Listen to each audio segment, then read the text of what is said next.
नमस्कार students, my name is Amit Kumar और आप मेरा यूट्यूब चैनल देख रहे हैं मैथ्स विद अमित। ये मेरा सेकंड वीडियो है। मैं आपको 10th क्लास, 11th क्लास और 12th क्लास मैथ का कंप्लीट सिलेबस कराऊंगा। ये मेरा सेकंड वीडियो है।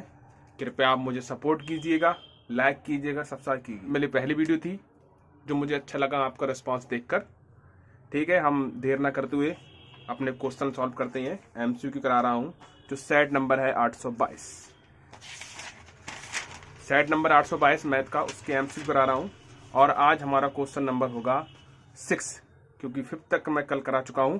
क्वेश्चन नंबर 6 देखिएगा क्या कह रहा है। क्वेश्चन नंबर 6 कह रहे हैं कि यदि 1/x² - 2 बराबर 1/7 हो तो x का मान ज्ञात कीजिए। किसका मान ज्ञात करना है बेटा? x का मान ज्ञात करना है। देखिएगा, x का मान ज्ञात करना है हमें। तो सवाल है हमारा 1/x² - 2 बराबर 1/7। ध्यान रखना, दोनों तरफ भिन्न है। अगर दोनों तरफ भिन्न हो तो क्या करते हैं हम? बराबर में चिन्ह तो क्रॉस गुणा कर देते हैं। इसकी इस वाले पद से, इसकी इस पद से, इसकी इस पद से करेंगे तो सेम रहेगा। 1 से गुणा करने पर सेम रहता है। तो x² - 2 और इसकी इससे करेंगे तो 7 एकम 7। 2 को उधर फेंक देंगे, x² इधर आएगा तो 7 और प्लस का 2 उधर हो जाएगा। तो x² प्लस 7, 7 में 2 जोड़ेंगे कितने हो जाएंगे? 9। स्क्वायर हटेगा, 2 चढ़ जाएगा और चिन्ह का आएगा प्लस माइनस का। और x का जो रूट 9 का ये वर्ग 9 का वर्गमूल कितना होता है? 3 होता है। कितना होता है? 3। तो x का मान आ गया प्लस माइनस का 3। यानी इसमें कौन सा ऑप्शन सही है? सी ऑप्शन ठीक है। 7 नंबर क्वेश्चन में क्या कह रहा है? क्वेश्चन नंबर 7 में क्या कह रहा है? व्यास AB के वृत्त का केंद्र 2, -3 है तथा B के निर्देशांक 1, 4 है, तो A के निर्देशांक ज्ञात कीजिए। एक वृत्त है और जिसका व्यास क्या है? AB है बेटा। एक वृत्त जिसका व्यास AB क्या है बेटा? जिसका व्यास AB है।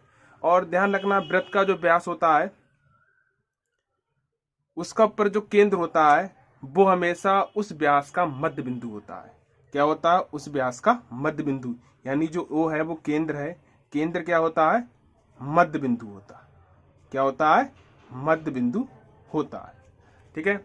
अब उसमें क्या कह रहा है हमसे कि व्यास AB के वृत्त का केंद्र कितना दिया है? 2, -3। और क्या कहा है? B के निशांक दिए हैं 1, 4। तो हमसे किसके निशांक पूछे हैं? A के निशांक पूछे हैं। ध्यान रखना, जो वृत्त का केंद्र होता है वो व्यास का मध्य बिंदु होता है। इसी यानी हमें मध्य बिंदु दिया है और किसके निशांक निकालने हैं? A के निकालने हैं। तो लिख लेना, माना A के निर्देशांक बेटा कितने मान लेंगे? x, y। यानी यहाँ कितने हो गए? x, y। और मध्य बिंदु का सूत्र हमें पता ही है, क्या होता है? x बराबर x1 प्लस x2/2 और y बराबर क्या होता है? y1 plus y2/2। ठीक है। निर्देशांक हमें दिए हुए हैं। A के निशान कितने हैं?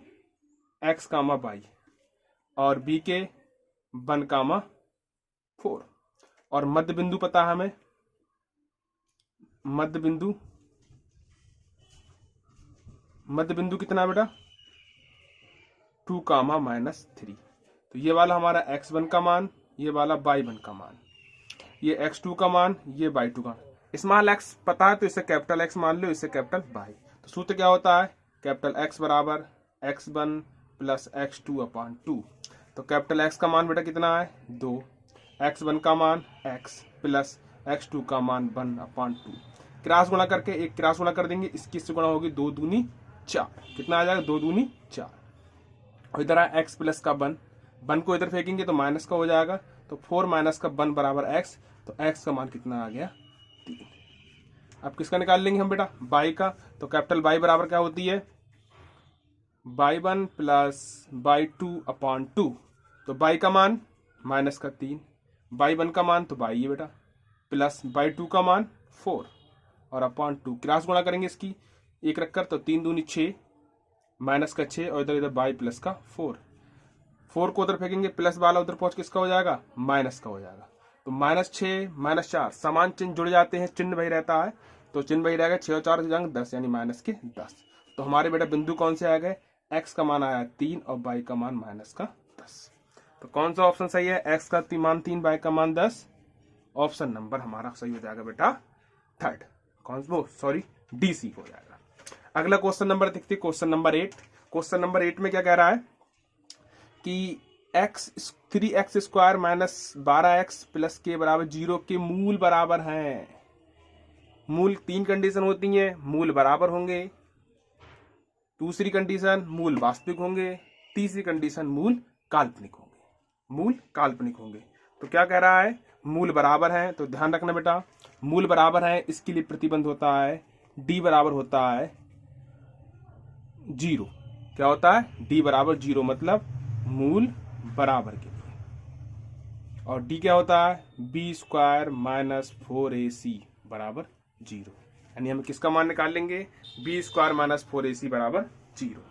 तो देखिएगा इक्वेशन हमें पता है कितनी है, 3x square minus 12x plus के बराबर 0। तुलना कर देंगे इसकी, ax स्क्वायर जो हमारी जनरल समीकरण होती है, ax स्क्वायर दो घात समीकरण, ax square plus bx plus c बराबर 0।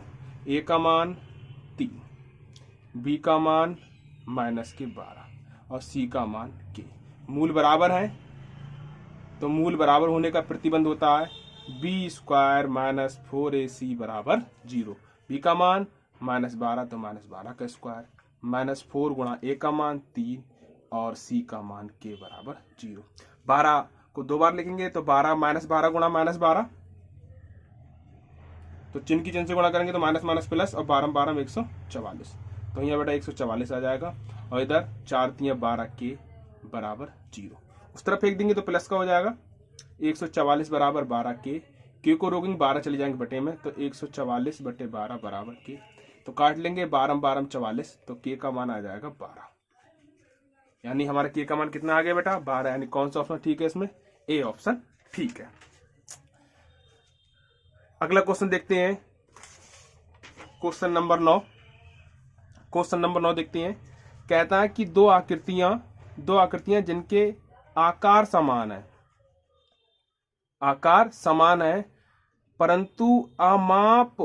परंतु अमाप आवश्यक रूप से समान नहीं है। देखो माप कह दिया, माप आवश्यक रूप से समान ना हो तो कहलाती है। ध्यान रखना बेटा, अगर दो ही कंडीशन ज्यादा लागू होते हैं, या तो समरूप होगा या समान आकृति, तो कोई भी आकृति होंगी, देख लेंगे कि एक गोल है वो भी गोल है, या चौकोर है चौकोर, वो आकृति यहाँ कंपेयर कीजिए। लेकिन यहाँ कह रहा है कि आकार समान है, दोनों के कैसे हैं, आकार समान है, परंतु उनकी माप कैसी है वो समान ना हो, तो यहाँ क्या होगा, समरूप होगा या सर्वांगसम होगा। यहाँ से सममित तो कोई मतलब ही नहीं है, सममित तो परछाई वगैरह होती है, तो यहाँ पर वो देखेंगे हम। तो यह ध्यान रखना, अगर आकार समान है, दो वृत्त ले रहे हम, आकार समान है और इनकी जो लंबाई है यानी त्रिज्या है वो भी समान है, और एक दूसरे के ऊपर ढक लेते हैं, यानी ऐसे अगर एक दिखाई दे तो ऐसे, इधर से दिखाई दे तो एक, तो इस कंडीशन को हम बोलते हैं सर्वांगसम। क्या बोलते हैं, सर्वांगसम। परंतु अगर एक आकार, देखो ये भी एक वृत्त है, ये भी एक वृत्त है, इनकी आकार समान है, पर जो माप है इनकी वो कैसी है, अलग अलग है। आकार समान माप अलग अलग, उसे हम बोलते हैं समरूप। क्या बोलते हैं उसे हम, समरूप। क्योंकि अगर इसके ऊपर एक ढक देंगे तो एक दिखाई देगा इधर से बड़ा, और उधर से कौन दिखाई देगा, दोनों दिखाई देंगे, तो वो हमारे सर्वांगसम। सर्वांगसम का मतलब होता है एक दूसरे को बिल्कुल ढक ले। तो यहाँ पर अगर आकार समान है और माप भी समान है तो समरूप, अगर आकार समान है माप अलग अलग है तो क्या होगा, समरूप होगा। तो क्या होगा बेटा, समरूप होगा। तो इसमें हमारा कौन सा सही हो जाएगा, बी वाला ठीक हो जाएगा। नेक्स्ट क्वेश्चन देखते हैं, क्वेश्चन नंबर 10। जी अच्छा सवाल है बेटा, जी अच्छा सवाल है, जो काफी पूछता है। क्या कह रहा है इसमें कि यदि दो समरूप त्रिभुजों की संगत भुजाओं का अनुपात दिया है, कितना दिया है बेटा, संगत भुजाओं का अनुपात।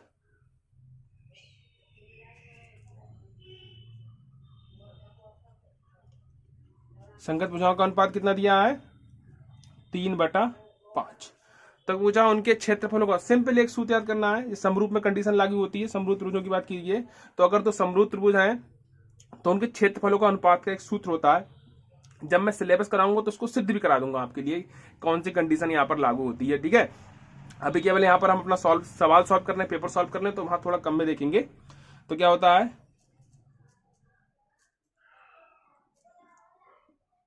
समरूप त्रिभुजों के क्षेत्रफलों का अनुपात का जो सूत्र होता है वो क्या होता है, संगत भुजाओं के अनुपात, संगत भुजाओं के अनुपात का क्या होता है, वर्ग होता है। क्या होता है, संगत भुजाओं के अनुपात का वर्ग। तो हमसे क्या वो क्षेत्रफल पूछा है, तो संगत भुजा हमारी कितनी दी है, अनुपात कितना दिया है, 3/5। तो इसका हम लगा देंगे वर्ग। तो स्क्वायर पहले 3 पे गिरेगा तो 3 स्क्वायर, फिर 5 पे गिरेगा तो 5 स्क्वायर, तो 3 तियां 9 और 5 पंजे 25।